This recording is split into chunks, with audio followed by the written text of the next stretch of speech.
en sa présence. Amen. Alors nous allons, sans tarder,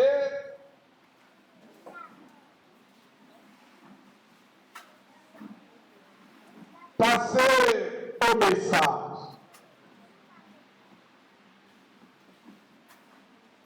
Je voudrais savoir, parce que nous sommes là pour développer le thème de l'année. Ça sera la première séance qui peut nous rappeler le thème de l'année.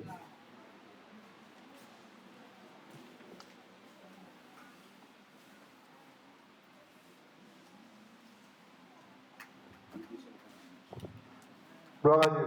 Alléluia. Le thème de cette année, c'est Dieu exige notre consécration. Amen. Dieu exige notre consécration. Amen. Nous allons passer directement.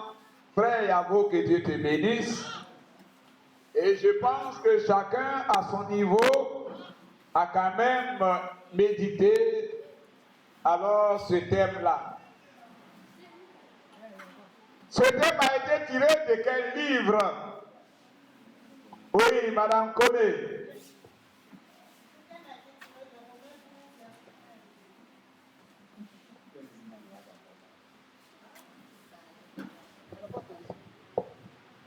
Alléluia. Amen. Le thème a été tiré de Romains 12, versets 1 et 2. Amen. Maman, que Dieu te bénisse. Nous passons au lecteur.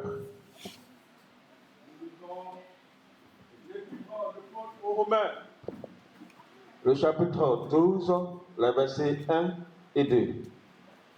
Je vous exhorte donc, frères, par la compassion de Dieu, à offrir vos corps comme un sacrifice vivant, saint, agréable à Dieu, ce qui sera de votre part un culte raisonnable. Ne vous conformez pas au siècle présent, mais soyez transformés par le renouvellement de l'intelligence, afin que vous discerniez quelle est la volonté de Dieu, ce qui est bon, agréable et parfait. Amen. Amen. Lis encore, mon frère. Romains 12. Écoutons bien le texte. Romains 12, 1 et 2.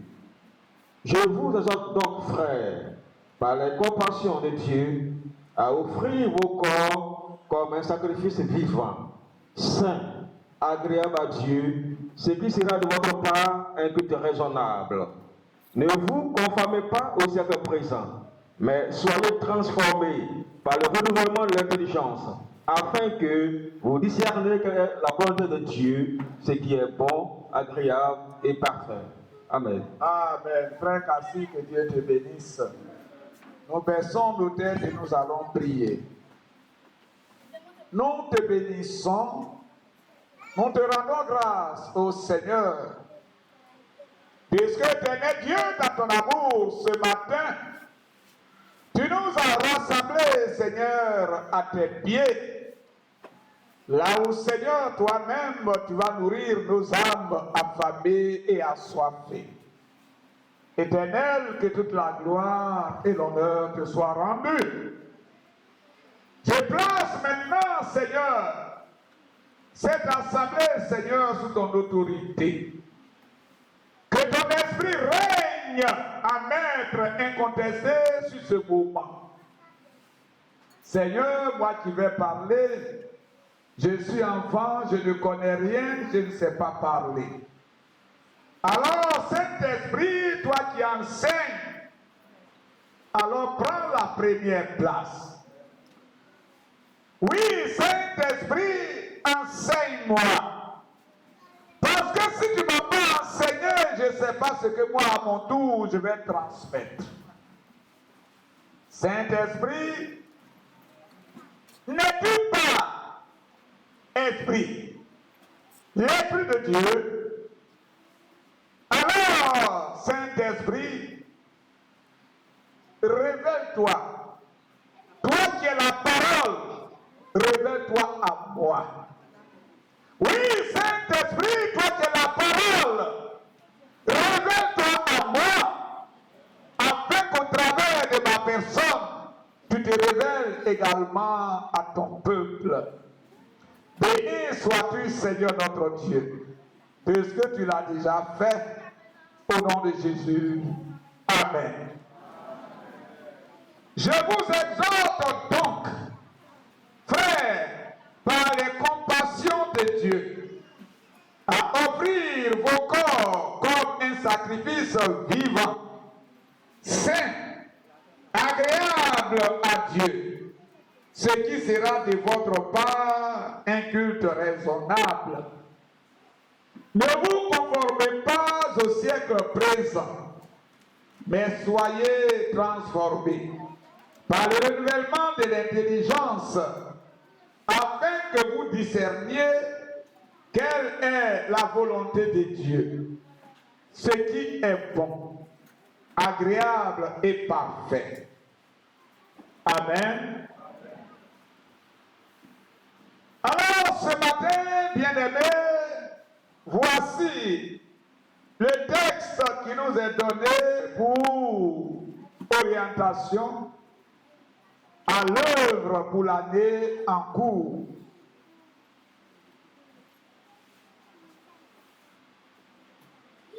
Ce matin donc, je voudrais, bien-aimés, que nous prêtions attention. Dieu nous fait obligation de notre consécration. Alors, la consécration, qu'est-ce que c'est?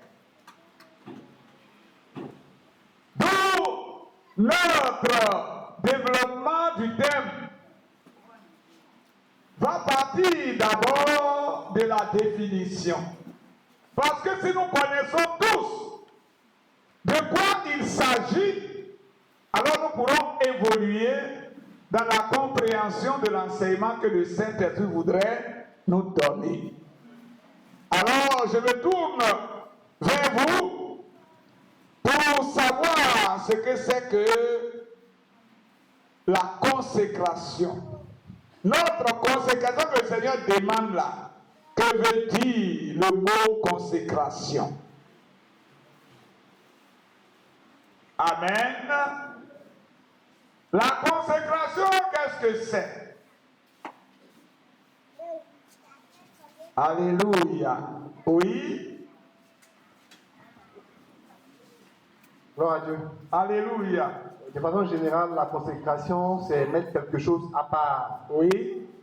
Pour, je vais dire, servir d'outil d'adoration ou bien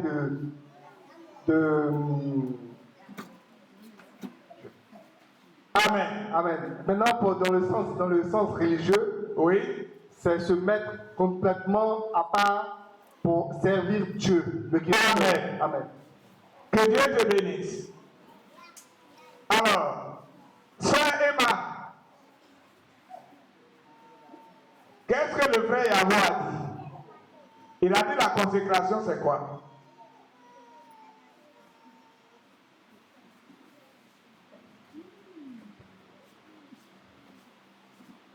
C'est de se mettre à part pour servir Dieu. C'est? De se mettre à part pour servir Dieu. Amen. Que Dieu te bénisse. Elle a laissé une partie. Elle n'a pas tout donné. Amen. Sinon, selon Louis II, la première définition que nous donnons ici, nous allons donner au moins 3 et nous allons véritablement développer une seule définition qui nous intéresse pour le thème. Donc, selon Louis II, la consécration, c'est l'acte par lequel une personne ou une chose sont mises à part pour Dieu. Amen. Selon la Bible, Louis II, la consécration est un acte par lequel une personne ou une chose sont mises à part pour Dieu. Amen. Lisons pour cela Jérémie 1, le verset 5. Je veux qu'on comprenne bien. Jérémie 1, le verset 5. Jérémie chapitre 1, verset 5. Avant que je t'eusse formé dans le ventre de ta mère, Oui, je te connaissais. oui, Et avant que tu fusses sorti de son sein, oui, je t'avais consacré, je t'avais établi prophète des nations. oui. Amen. Amen. Faut lire dans 8 secondes. Jérémie 1, verset 5. 8 secondes. Jérémie 1, verset 5. C'est ça? Non, c'est le temps. Le temps fatigue. Le temps utilisé là, ça fatigue. Il est écrit. C'est la même chose, mais c'est une question de temps. Jérémie chapitre 1, verset 5. Avant que je t'ai formé dans le ventre de ta mère, je te connaissais. Et avant que tu sois sorti de son sein, je t'avais consacré. Je t'avais établi prophète des nations. Donc nous voyons clairement que la définition donnée va avec Jérémie 1, verset 5. Donc Jérémie, avant même la fondation du monde, Dieu l'avait déjà pris et il a mis à part pour lui en vue de son service. Amen. Lorsque le tabernacle a été construit, il y avait des ustensiles. Alors ces ustensiles il y avait aussi des coupes. Tout cela, alors tous ces objets-là, les coupes, les ustensiles, tout était mis à part pour Dieu, pour son travail. Donc, la consécration est un acte par lequel une personne ou un objet sont mis à part pour Dieu. Alléluia. Ça, c'est la première définition. Alors, nous avons vu, quand on a lu le verset 1, je vous exhorte donc, frères, par les compassions de Dieu, à offrir vos corps comme un sacrifice vivant. Alléluia. Un sacrifice vivant, saint, agréable à Dieu, ce qui sera de votre part un culte raisonnable. Donc, nous verrons encore là une autre définition. Lorsque Israël devait sortir de l'Égypte, Pharaon, dont le cœur avait été endurci par Dieu même, afin qu'au travers de Pharaon, Dieu se glorifie. Alors, Dieu a montré sa gloire, sa puissance, par des prodiges et par des miracles. Et le dernier des miracles, c'était que Dieu a décidé de faire quoi? De faire mourir tous les premiers-nés des Égyptiens.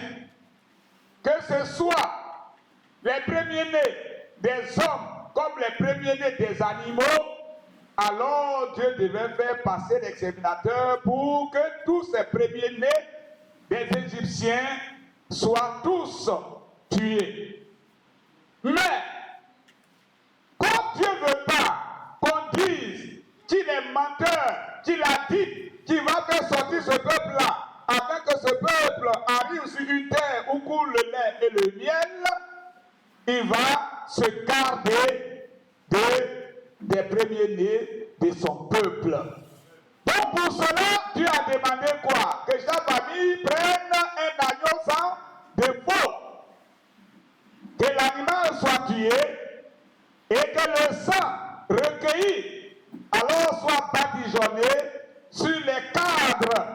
voici les 2 quarts de ces portes. Et sur le linteau, ce qui représente bien sûr la croix. Donc, une fois que l'ange exterminateur qui tue les premiers-nés des Égyptiens verrait le sang, alors il passerait par-dessus la maison et les nouveaux-nés, les premiers-nés des peuples israélites ne seraient pas tués. Et c'est ce qui s'est passé. Comme c'est Dieu qui a préservé les premiers-nés alors de son peuple, alors ces premiers-nés devaient être pour lui une possession. Amen. Donc, nous lisons cela dans Exode 13, verset 2.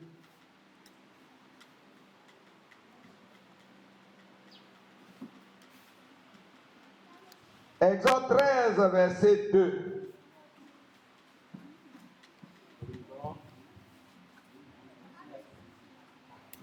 Exode, chapitre 13, verset 2. Consacre-moi tout premier-né. Consacre-moi tout premier-né. Tout premier-né parmi les enfants d'Israël. Oui. Tant que des hommes, que des animaux, il m'appartient. Amen.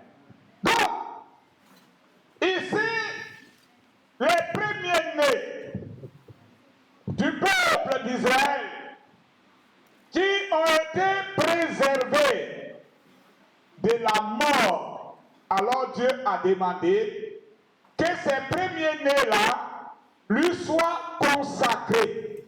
C'est-à-dire que ces premiers-nés-là lui appartiennent. Alléluia.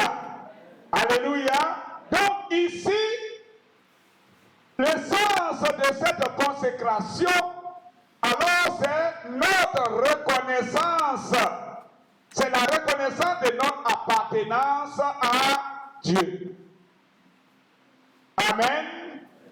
Ces premiers-nés-là sont reconnus comme appartenance à Dieu. Amen. Donc ici, la consécration veut dire la reconnaissance de notre appartenance à Dieu. Alléluia. Est-ce que vous voyez?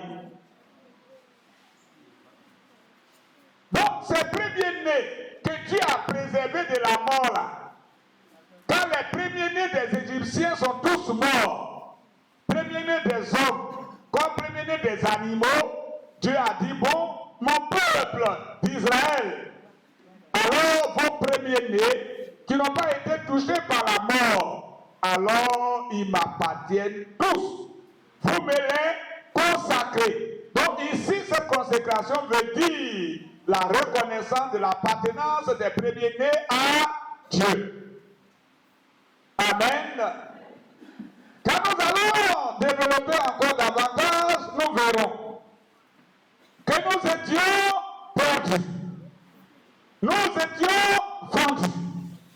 Et quelqu'un est venu. Et il est venu, il a fait quoi? Il nous a rachetés. Alléluia. Alors, selon la définition donnée, la reconnaissance de notre appartenance à Dieu, nous lisons 1 Corinthiens 6, versets 19 et 20.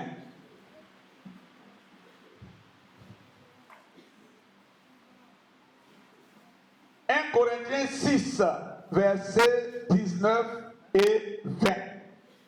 C'est les deux derniers versets d'ailleurs.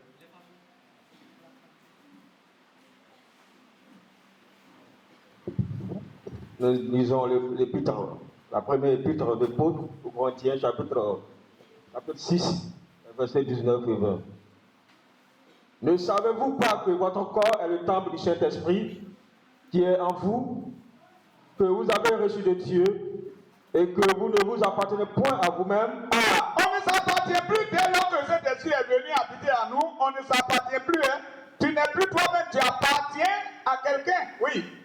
Car vous avez été rachetés à un grand prix. Ah, Glorifiez donc Dieu dans votre corps. Amen. Et dans votre esprit qui appartiennent à Dieu. Amen. Amen.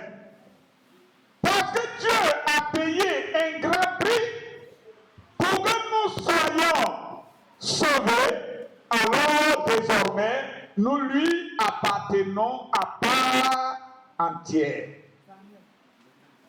Amen.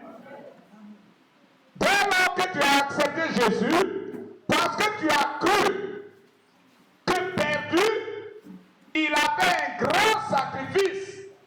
Alléluia. Et que parce que tu as cru, alors tu as été racheté.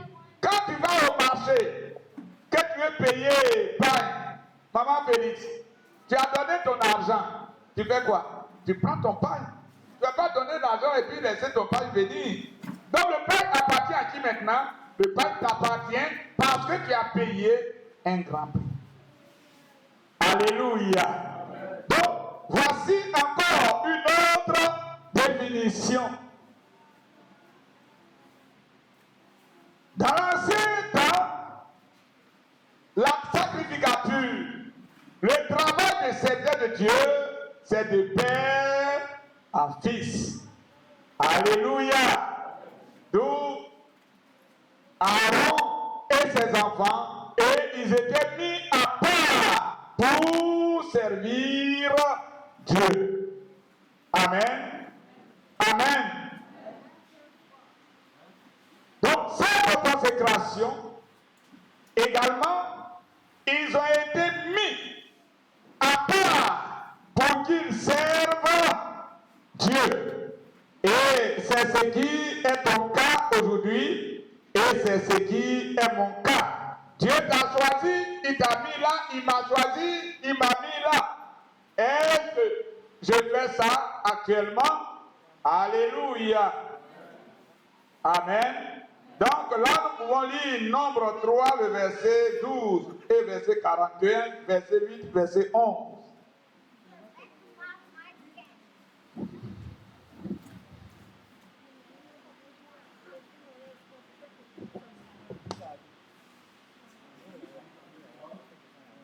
Nombre 3. Verset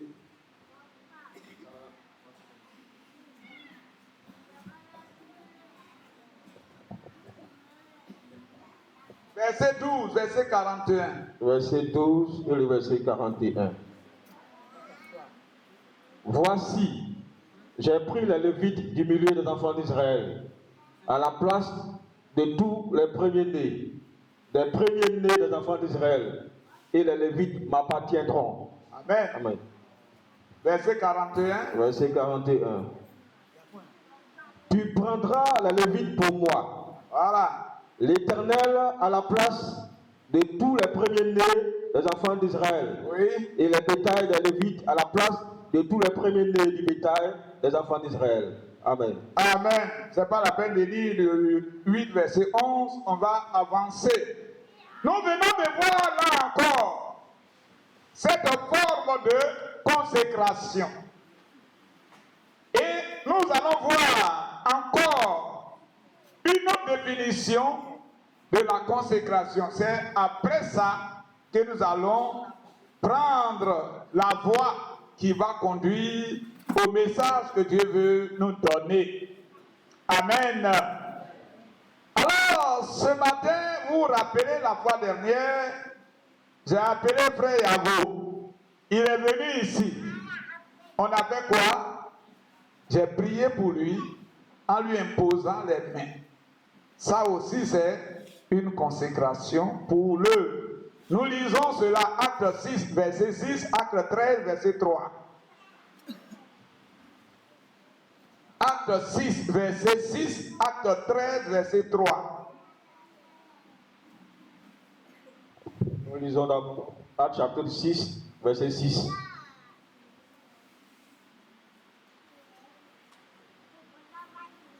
Il les présentait aux apôtres qui, après avoir prié, leur imposaient les mains. Voilà. Donc, ils ont choisi. Amen. Parce que les apôtres ne voudraient pas perdre leur temps pour s'occuper de régler les problèmes au niveau de l'église. Parce qu'il y avait des veuves qui se plaignaient de ce que tout ce qu'on partageait dans l'église, il y en a qui ne gagnent pas. Tout le temps, les apôtres sont obligés d'intervenir. Ça prend tellement leur temps qu'ils ont dit, mais non, on ne peut pas continuer comme ça. Vous-même, voyez au milieu de vous, je vous donne des critères. Regardez parmi vous des hommes qui véritablement ont un bon témoignage et qui sont remplis de l'Esprit Saint. Choisissez-les afin qu'eux-mêmes s'occupent des répartitions. Il s'agit de la création de l'institution du diaconat. C'est là que les diacres vont intervenir, vont être connus dans l'Église. Quand ils ont choisi les 7, avant qu'ils ne commencent le travail, on a fait quoi? On leur a imposé les mains et on a prié pour eux. On a dit, c'est le top départ. Vous pouvez maintenant aller travailler. Ça, c'est aussi une consécration. Avant de partir, on prie. Alléluia. On te pose la main et on dit, tu peux partir. Amen.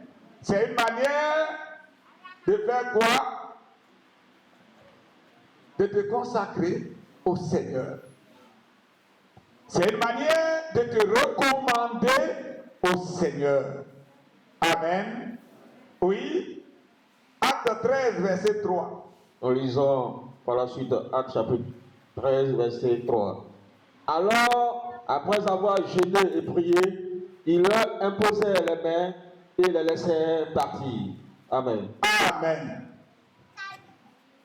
Donc voici encore la dernière définition de la consécration qu'on veut donner. Alléluia. Première définition, soit c'est un homme ou un objet qu'on met à part pour Dieu. Amen. Deuxième définition, nous avons vu que nous, là, nous étions perdus. Quelqu'un est venu et il a payé le prix. Comme nous avons cru, alors nous sommes devenus sa possession. Nous lui appartenons. Nous reconnaissons que nous lui appartenons. Alléluia. Donc c'est à la suite de ce sacrifice. Amen. Et nous avons vu le petit Jérémie. Dieu l'a fait quoi? Depuis avant la fondation du monde, quand il n'était même pas encore formé dans le ventre de sa maman, Dieu l'avait déjà consacré comme serviteur. Amen. Comme prophète des nations. Alléluia. Et enfin, nous avons vu que avant que tu ne partes, on prie pour toi, on te pose les mains et on t'envoie. Mais parmi ces définitions, quelle est celle-là qui est l'objet de notre enseignement? Donc, qui a fait un peu de qualité ici? Qualité. David, tu as fait un peu de qualité? Le management de la qualité, tu as fait un peu? Ok. Ceux qui s'y connaissent, il y a quelque chose qu'on appelle la mise à disposition. Amen. Quand j'étais au port, dans mon service, j'ai jusqu'au 21 novembre de déposer à la direction générale l'état des besoins du service pour l'année entière. Tout ce qu'il faut, si on doit changer les ampoules, les splits, combien de cartons de feuilles, combien de cartons de billes, tout ça, je dois faire. Et au plus tard, le 22 décembre, je dois déposer à la direction générale. Une fois que cela est fait, je dois déterminer à la direction des moyens généraux le moment de livraison. Donc dans l'année, on doit livrer à mon service 4 fois. Ça veut dire chaque 3 mois, il doit avoir des livraisons. Les livraisons là, c'est ça qu'on appelle une mise à disposition. Amen. Tu veux qu'on te livre 100 cartons de papier rame sur les 4 mois, 4 fois dans l'année. Donc, j'ai réparti les 100 cartons sur les 4 fois. Amen. Et à chaque fois, j'introduis une demande pour dire, je vous ai dit que je dois prendre 4 fois les 100 paquets. Pour la première livraison, me donner 25 paquets. Ils viennent et ils déchargent au niveau du service. Moi, je prends. Donc, ils ont fait une mise à disposition pour que le service puisse fonctionner par rapport aux demandes que je leur ai adressées. Donc, pour ce qui nous concerne ici, la consécration veut dire simplement notre mise à disposition pour Dieu en vue de son travail. Amen. Ici, la définition qu'on prend, c'est-à-dire moi je deviens comme un cahier pour que la société puisse fonctionner. Je viens voir le directeur de la société et dis bon, mais voici moi Kanga cahier, prends-moi et utilise-moi. Donc la consécration ici, c'est pour nous. Alors, le symbole de nous mettre entièrement à la disposition du Seigneur pour son travail. Amen. Est-ce que quand on m'a livré les cartons de papier rame, est-ce que la direction vient reprendre les cahiers? Non, non, non. Ça doit rester là pour le fonctionnement du service. Amen. Donc, ce qui veut dire que si nous aussi, nous nous mettons, nous disons à Dieu que me voici, prends-moi et fais avec moi ce que tu veux pour ton travail, ça veut dire qu'on ne doit pas s'arrêter en route. Nous avons décidé. Et comme on a décidé, on doit respecter ce que nous avons dit. C'est ça qui est la consécration. C'est l'exercice, l'accomplissement de la mission que nous avons accepté de faire là. C'est de faire ça continuellement. C'est ça qui est notre consécration. Amen. Jusque-là, est-ce qu'on a compris? Amen. Alors, oui, tu n'as pas bien compris.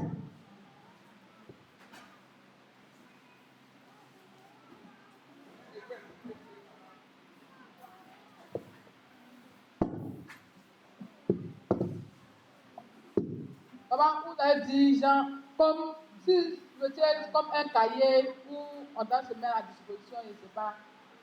Voilà. Ok. Elle dit, la partie n'a pas été trop claire. Ce que je veux te faire comprendre, en passant par la parole de Dieu, le Seigneur, avant de se séparer de ses disciples, a dit en Matthieu 28, le verset 19, faites de toutes les nations des disciples, les baptisant au nom du Père, du Fils et du Saint-Esprit. Et maintenant, au verset 20 là-bas, enseignez-leur ce que je vous ai prescrit. Et voici, je suis avec vous jusqu'à la fin du monde. Amen. Alors, c'est quelqu'un qui t'a annoncé la parole de Dieu et puis tu as accepté, tu es venu. Alors, quand tu es venu, tu avais tes problème. Tu étais malade, comme mon cas, j'étais malade.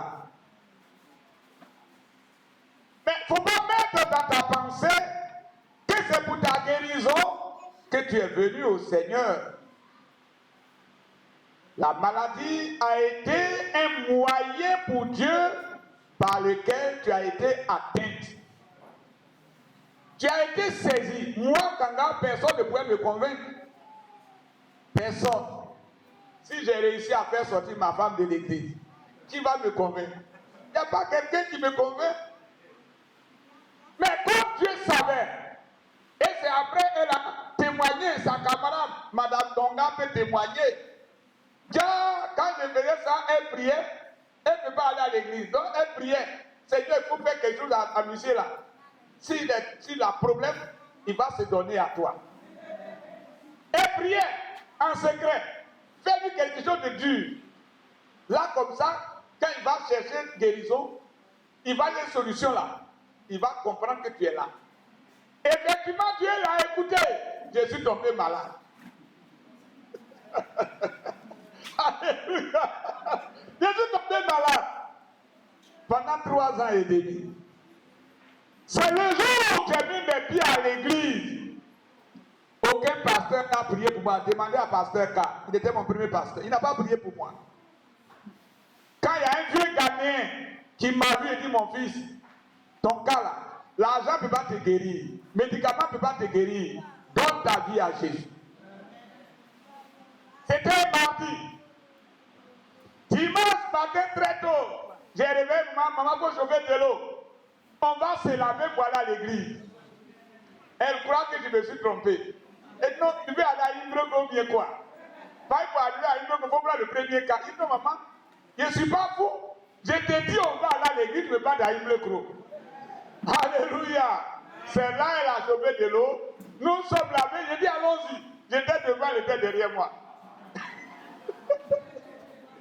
Quand on est arrivé devant l'église, parce qu'il était le pasteur de réveil là-bas, il était étonné. Mais ils étaient fatigués même d'aller me voir encore. Et ils me voient venir. Je vous le dis, quand j'ai mis mes 2 pieds dans l'église, et puis, j'étais guéri en même temps. Aucun pasteur qui peut témoigner, il n'a pas prié pour moi pour que je sois guéri. Non. Quand j'ai mis mes 2 pieds dans l'église, j'étais guéri. Mais, est-ce que le plan de Dieu, c'était seulement ma guérison? Non! Comme je suis trop dur là, il devait me frapper pour que quand je vais rentrer maintenant, je vais savoir ce qu'il doit faire pour lui. Amen. Donc, comme il m'a guéri, il doit être pour moi mon Seigneur. C'est-à-dire que je dois le servir. Mais je ne peux pas le servir 1 mois, 1 an, et puis après m'asseoir. Donc tous les jours de ma vie doivent être consacrés au service de Dieu. Amen. Je suis passé par Matthieu 28 pour te faire comprendre. C'est vrai pour Jérémie, depuis la fondation du monde, Dieu l'avait déjà mis à part pour son travail. Mais toi aussi, Dieu a dit de faire de toutes les nations des disciples. Dans la nouvelle alliance, tout le monde, nous qui sommes ici, nous sommes des croyants sacrificateurs. Nous sommes tous au service du Seigneur. Soit toi tu es sur les vides, soit tu places les chefs, chacun à son niveau est au service du Seigneur. Si tu ne faisais pas ça tous les jours et tu ne faisais pas bien, maintenant tu dois t'engager pleinement. C'est l'exemple du cahier. Je me suis donné comme cahier au directeur de la société. Madame papa allait vous demander au directeur, donne le cahier qui est venu vers toi. Il doit utiliser le cahier jusqu'à ce que le cahier soit épuisé. Tant que je ne suis pas mort, tant que toi tu n'es pas mort également, alors nous devons être au service du Seigneur. C'est ce qui définit notre consécration. Tu as compris maintenant? Que Dieu te bénisse. Qui d'autre? Alors, qui aujourd'hui a pris l'engagement de dire, Seigneur, me voici, utilise-moi comme tu veux. S'il y en a, qu'on lève la main. Oh, il y en a qui ne veulent pas. Alléluia. Alléluia. Que le Seigneur vous bénisse. Que le Seigneur vous bénisse. Donc, la consécration dont nous parlons, c'est notre mise à la disposition pour Dieu afin qu'il nous utilise pour son travail.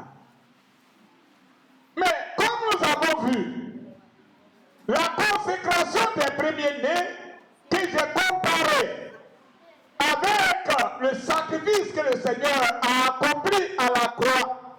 Alléluia. Et lorsque nous avons cru, nous avons été également rachetés. Dès lors, nous lui appartenons. Nous appartenons à Dieu. Ce qui veut dire que notre vie désormais doit être un sacrifice pour Dieu. C'est que nous nous donnons à Dieu comme un sacrifice. Amen. Comme nous lui appartenons là, ça veut dire que nous n'avons plus de volonté propre. Nous n'avons plus de temps pour nous. Tout ce qui est pour nous est pour Dieu. Notre argent doit contribuer à l'œuvre du Seigneur. Notre temps également. Nos biens également. Je n'ai pas besoin, si je dois aller rendre visite à San Pedro, demander à l'église d'aller louer une voiture pour moi dès lors que moi j'ai une voiture. Je dois mettre ma voiture au service de l'œuvre de Dieu. Parce que je me suis donné à m'offrir comme un sacrifice. Donc si je lui appartiens, ce qui suppose que tout ce qui est pour moi également a été offert pour l'œuvre de Dieu. Amen. Amen.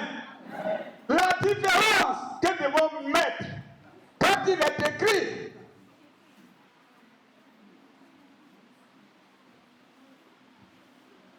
si tu as fait le thème, le message, c'est pour lire ça. Romains 12. Je vous exhorte, frères, par les compassions de Dieu, à offrir vos corps comme un sacrifice vivant. Alléluia. Donc notre vie doit être donnée en offrande à Dieu comme un sacrifice vivant. Amen. Sacrifice vivant. Pour le cas des premiers-nés d'Israël, on a pris, chaque maison a pris un agneau sans défaut qu'il a été égorgé. Et l'agneau est mort. Nos parents aussi, quand ils adorent leur fétiche, ils prenaient un animal qu'ils égorgeaient.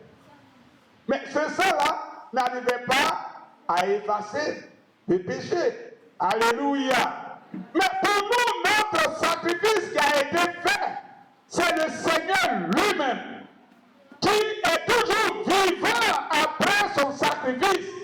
Alors que les agneaux qu'on a tués là, on a fait quoi? On les a mangés. C'est des sacrifices morts ça.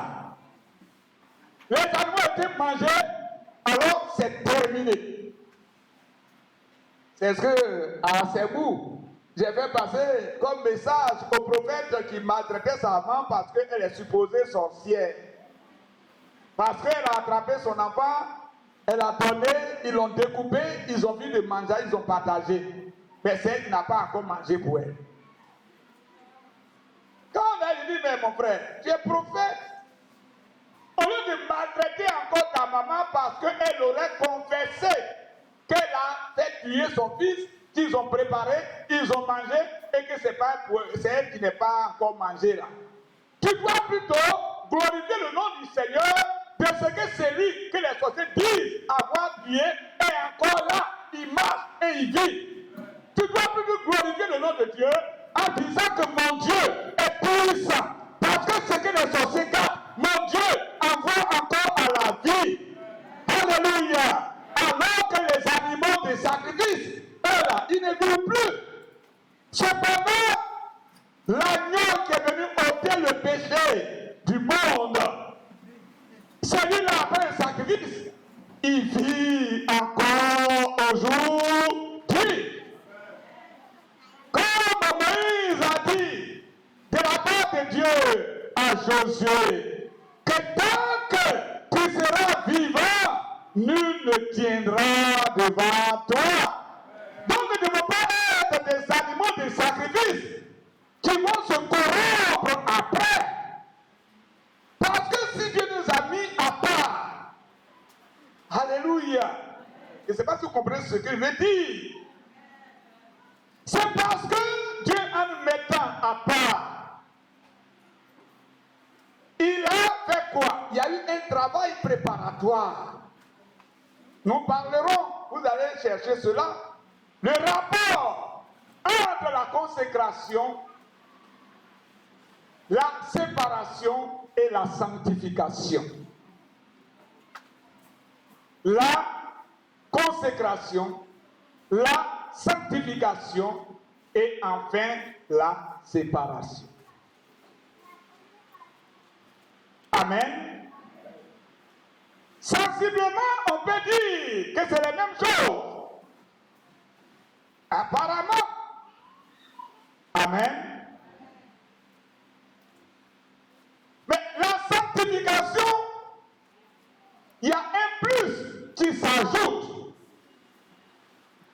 Alors, Dieu déjà, le petit, même Paul, Dieu l'avait déjà mis à part. Galates 1, verset 15. Vous allez voir. Ce que l'Esprit de Dieu a dit. Galates.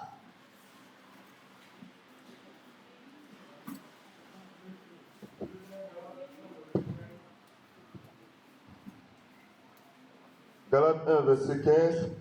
Mais lorsqu'il plut à celui qui m'avait mis à part dans le sein de ma mère, et qui m'a appelé par sa grâce,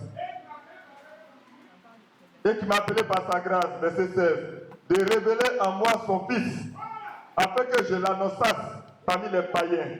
Aussitôt je ne consultai ni la chair ni le sang. Amen. Qui était Paul? Il était dans le judaïsme un sacrifice mort. Parce que son adoration apportait la mort. Son adoration apportait la destruction. Amen. Mais quand il a plu au Seigneur de le mettre à part, quand le Seigneur l'a mis à part, est-ce que Paul est resté, est-ce que son nom est resté du Saul de Tarse? Son nom est devenu Paul, parce que Saul de Tarse est devenu destructeur, meurtrier. Et Paul maintenant est devenu le bâtisseur, le constructeur. Amen. Donc, quand le Seigneur a mis Paul à part, alors Paul est devenu une belle créature. Alléluia. Donc, Jérémie n'était pas encore né lorsque Dieu déjà l'a vu garder. Amen. Maintenant, la sanctification qui revêt le caractère de sainteté, alors la sanctification c'est après purification. Quand on parle de sanctification, c'est qu'au préalable on est passé par la purification. séparation. Alléluia. Mais quant à la séparation, bon, la séparation qui est devenue chrétien, alors ce que le monde fait maintenant, toi tu n'es plus dedans. Amen. Le comportement du monde et ton témoignage n'ont rien à voir. Parce que la parole de Dieu et le Saint-Esprit t'ont transformé. La parole de Dieu et le Saint-Esprit t'ont transformé. D'où ta mise à part. Ça dit que tu ne ressembles à rien dans ce qui est dans le monde. Alléluia. Ça, c'est une parenthèse. Alors, pour nous qui sommes là, pour qui quelqu'un a payé un grand prix, alors, si nous sommes là et que nous devons servir le Seigneur, nous devons comprendre que nous ne sommes pas venus pour le salut seulement, mais nous sommes venus afin que le Seigneur Jésus soit notre Seigneur, qu'il règne sur notre vie, que nous n'ayons plus de volonté. Amen. Donc après notre sacrifice, nous disons que nous sommes consacrés là, nous sommes donnés en offrande comme un sacrifice.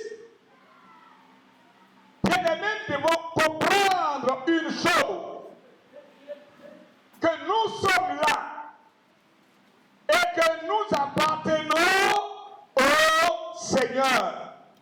Alléluia. Donc après le sacrifice, ce n'est pas encore fini. Comme nous sommes des disciples, mais qu'est-ce qui doit caractériser les disciples? Alléluia. Le disciple, nous devons connaître ce que c'est que le renoncement de soi. Si nous appartenons au Seigneur, ça veut dire que nous avons renoncé à toute chose. Ce qui nous tenait à cœur n'aura plus d'importance pour nous.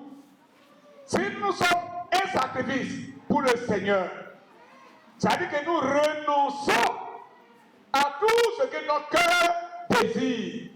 D'où le renoncement de soi. Alléluia.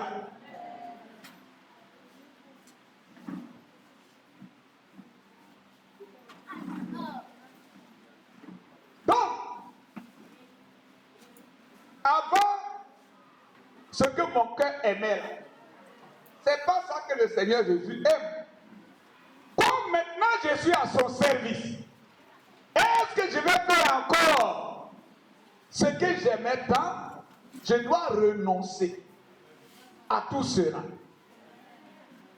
Amen. Vous voyez, quelqu'un a payé pour nous.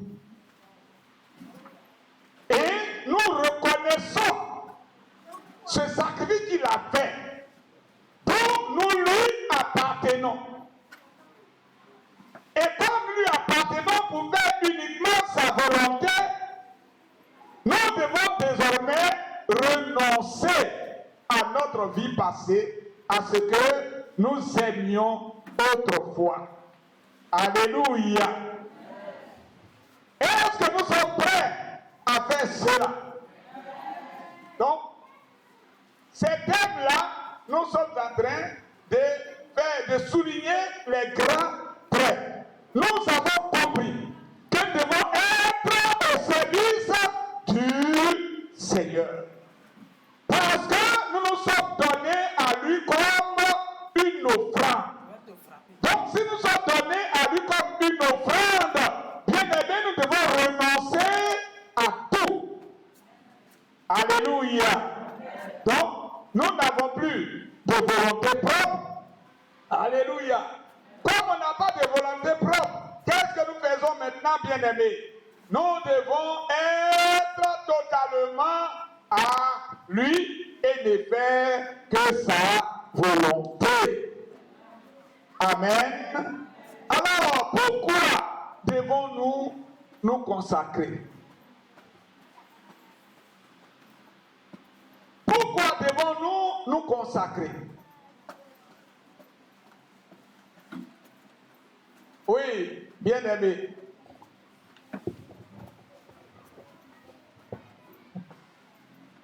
C'est pour accomplir l'œuvre de Dieu.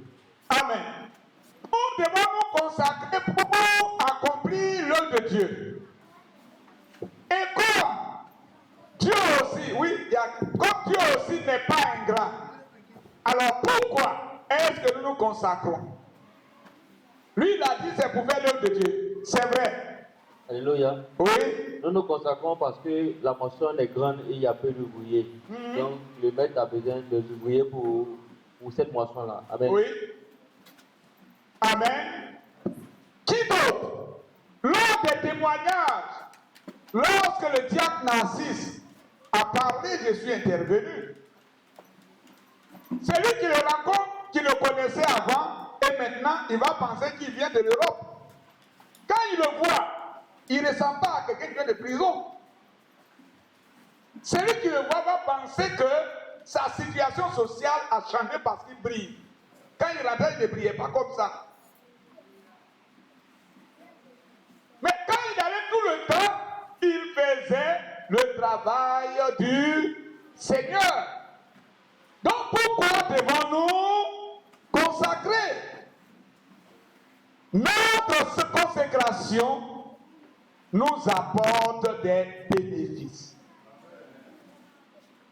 Il y a des bénédictions pour ceux qui se consacrent au service de Dieu. Pour cela, je voudrais lire un petit texte tiré de Hébreux 6, verset 10. Car Dieu n'est pas injuste pour oublier votre travail et l'amour que vous avez montré pour son nom, ayant rendu et rendant encore des services aux saints. Donc, tout disciple qui consacre sa vie au Seigneur reçoit en retour des bénédictions, non seulement des besoins matériels, mais mieux des besoins spirituels. Alléluia. D'abord, avant que nous ne regardions les choses de ce monde. Donc, s'il y a des bénédictions pour ceux qui se consacrent à Dieu, qu'est-ce qui m'empêche alors de me donner à fond? Qu'est-ce qui peut m'empêcher de me consacrer à fond? Quand je sais qu'en servant Dieu, Dieu me bénit. Quand je sais qu'en servant Dieu, Dieu m'élève. Quand je sais qu'en servant Dieu, Dieu me protège. Parce que sachez-le, Dieu dit que la mort du juste a du prix devant l'éternel Dieu. La mort du juste a du prix devant le Seigneur. Est-ce que Dieu va permettre qu'un sorcier te tue? Est-ce que Dieu va permettre que tu aies une maladie telle que tu sois couché sans pouvoir continuer le travail de Dieu? Non. Dieu assure ta santé. Dieu te préserve des attaques de tes ennemis. Dieu garde tes bénédictions. Et dans la société, les gens voient qui tu es. Quand j'étais à Takikro, vendredi, j'avais une réunion au service là-bas. Mon ancien chef de bureau, j'étais là-bas avec lui. La liste de tous ceux qui étaient à la réunion, nous étions tous des administrateurs. Mais il a vu dans la liste un nom, Kwame Kanga. Mais il s'est demandé, mais est-ce qu'il y a un deuxième Kwame Kanga en toi? Je suis arrivé dans la salle de réunion avant lui. Lui, il est colonel aujourd'hui. Je suis rentré avant lui. Quand il m'a vu, il ne s'en revenait pas. Quand j'étais son agent, j'avais 3 V. Il ne s'en revenait pas. J'avais 3 V. Donc quand on a fini la réunion, il m'a pris. Il dit, mais quand j'ai vu ce nom-là, je me suis demandé, est-ce qu'il y a encore un deuxième Kwame Kanda en toi? Il a dit, non patron, c'est moi, c'est lui que tu connais là, c'est lui. Il dit, mais comment tu as fait? Il dit, non patron, c'est Dieu qui a fait. Amen. C'est Dieu qui a fait. Tu ne peux pas servir Dieu. Et puis Dieu va faire que toi, tu dois être la queue. Vous ne serez pas la queue, mais plutôt la tête, à condition que vous obéissiez à ce que Dieu demande. Et il a dit, allons, tu vas connaître mon bureau. Quand on m'a dit, il a rencontré un autre colo. Mais voici, regarde ce monsieur-là. Il doit être un témoignage pour des agents. Parce qu'il a fourni plus d'efforts que moi. Parce que moi, je suis rentré officier. Je suis rentré lieutenant. Mais lui, il est rentré préposé des douanes. Le corps n'existe plus même. C'est en bas des sous-officiers. Mais voici, en 20 ans, il est administrateur comme moi. Alléluia. Mais les gens, ils sont étonnés. Ils disent oui, c'est vrai. Et ce patron-là, quand on était à Tadjikro, il y avait un petit village séparé par la frontière. Salon au Ghana, 2 chambres en Côte d'Ivoire. On appelle bien Kofi Badoukro. Le ministre à l'époque a demandé qu'on mette un port de dédouanement. Qui va partir?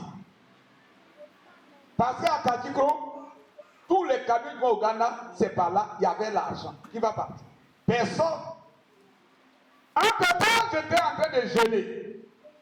J'ai dit à Dieu, je ne veux plus être sur la route, mettre ma main dans la bagage, de reprendre l'argent de quelqu'un. Trouve-moi une place. J'ai fini mon moment de jeûne le vendredi. Et c'est là, le mardi, le chef de bureau que j'ai rencontré m'a appelé. Le ministre a dit d'ouvrir un poste à Badoukro, mais personne ne veut aller rester là-bas. Donc ma pensée est tombée sur toi. Donc il ne connaît pas l'argent, quoi. Normalement, c'est ça, parce que là-bas, il n'y a pas l'argent.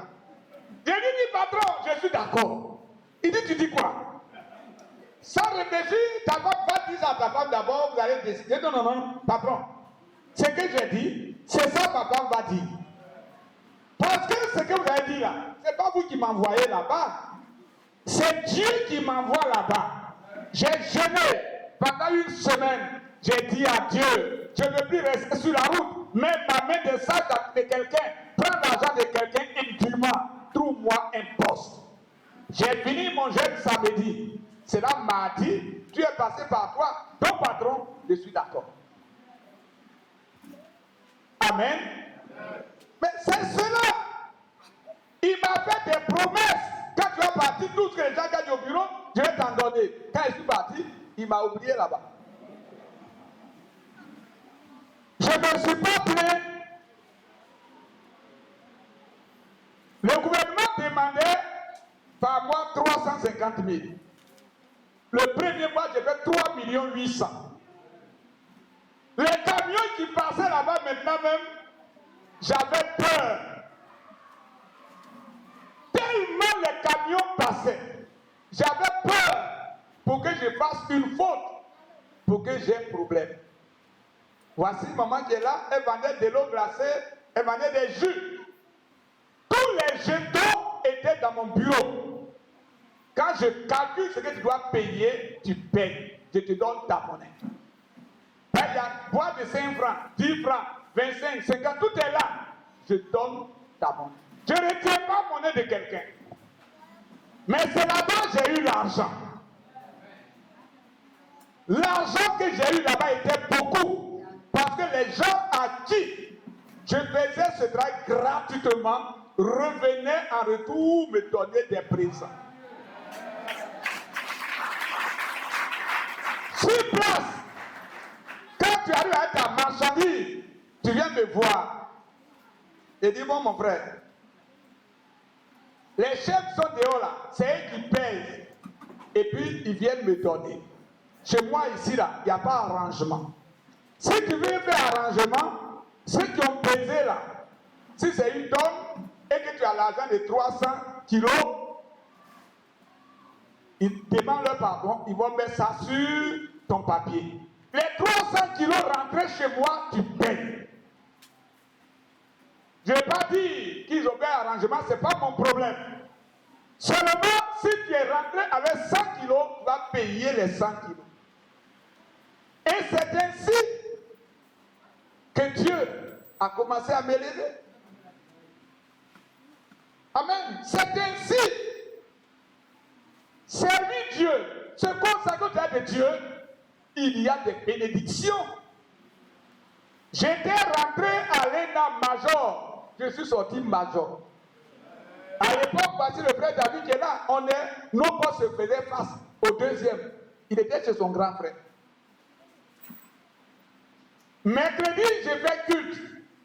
Vendredi, j'ai fait culte. Dimanche, j'ai fait culte. Mais quel temps j'avais pour étudier?